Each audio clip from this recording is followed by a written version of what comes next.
ചേട്ടോ ഞങ്ങൾ ബത്തേരി വരെ പോയായിരുന്നു, ഒരു കല്യാണം ഉണ്ടായിരുന്നു. കല്യാണം കഴിഞ്ഞ് തിരിച്ചു പോകണം. ഈ ലൊക്കേഷനിൽ ആരെങ്കിലും ഉണ്ടെങ്കിൽ വിളിക്ക്, അല്ലെങ്കിൽ മെസ്സേജ് വിട്. നാളെയും ഇങ്ങോട്ട് വരുന്നുണ്ട്, മീനങ്ങാടി വരെ വരുന്നുണ്ട്. അപ്പോൾ അവിടെ വന്നു കഴിഞ്ഞാൽ ചിലപ്പോൾ ഒരു 2-3 മണിക്കൂർ ഇവിടെ ഫ്രീ ആയിട്ടുണ്ടാവും.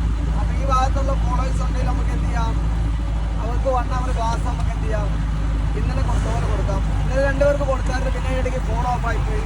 അത് പിന്നെ വീഡിയോയിൽ ഉൾപ്പെടുത്താൻ പറ്റില്ല. അപ്പം ഇനി അടുത്ത പ്രാവശ്യത്തിൽ എന്താവും വീഡിയോ നമ്മൾ ഉൾപ്പെടുത്തും. അപ്പോൾ ഈ ഭാഗത്തുള്ള ആരെങ്കിലും ഉണ്ടെങ്കിൽ എന്ത് ചെയ്യുക, ഫോളോ ചെയ്ത് നമ്മുടെ ഫോളോവേഴ്സിന് നമ്മൾ എന്ത് ചെയ്യും, 1 മണിക്കൂർ വെച്ചിട്ട് ക്ലാസ് ഫ്രീ ആയിട്ട് കൊടുക്കുന്നു. പിന്നെ അതിൻ്റെ ഇടയ്ക്ക് ഞാൻ ഈ ജീപ്പിൻ്റെ ഒരു വീഡിയോ ഇട്ടായിരുന്നു. അപ്പോൾ എന്നോട് സ്റ്റിയറിംഗ് എന്തിനാ എങ്ങനെയാണ് തിരിക്കണമെന്ന് ചോദിച്ചായിരുന്നു. ഇത് ഓൾറെഡി പവർ സ്റ്റാറിംഗ് അല്ല, ഇതിനേന്ന് വെച്ചാൽ ഈ റേഞ്ചിൽ എന്താണ് സ്റ്റിയറിംഗ് പ്ലേ ആണ്. അപ്പോൾ ഇപ്പോൾ സ്പീഡിലായിട്ട് ഓവർടേക്ക് ചെയ്ത് പോകുമ്പോൾ ചിലപ്പോൾ നമുക്ക് എന്ത് ചെയ്യേണ്ടി വരും, ആ പ്ലേ അഡ്ജസ്റ്റ് ചെയ്ത് പിടിക്കേണ്ടി വരും. അതുകൊണ്ടാണ് അന്ന് സ്റ്റിയറിംഗ് എന്താക്കിയത്, ഈ റേഞ്ചിൽ ഇങ്ങനെ ആക്കിയത്. ഇപ്പോൾ നമ്മൾ ഓൾറെഡി ഒരു 35-40 റേഞ്ചിലാണ് പോകുന്നത്. അപ്പോൾ പിന്നെ നമുക്ക് ഒരു കുഴപ്പമില്ല, മുന്നിൽ വണ്ടിയും കാര്യങ്ങളൊന്നുമില്ല. അങ്ങനെ വരുമ്പോൾ നമുക്ക് ഈ റേഞ്ചിൽ തന്നെ പിടിച്ചാൽ മതി. അല്ലാതെ സ്പീഡാക്കി പോകുമ്പോൾ ചിലപ്പോൾ നമുക്ക് എന്ത് ചെയ്യേണ്ടി വരും, ആ പ്ലേൻ്റെ പോയിന്റ് മനസ്സിലാക്കി അഡ്ജസ്റ്റ് ചെയ്ത് ചിലപ്പോൾ പിടിക്കേണ്ടി വരും. അതുകൊണ്ടാണ് അങ്ങനെ പിടിച്ചത്. അപ്പോൾ ഓക്കെ, അടുത്ത വീഡിയോ കാണാം. ബൈ.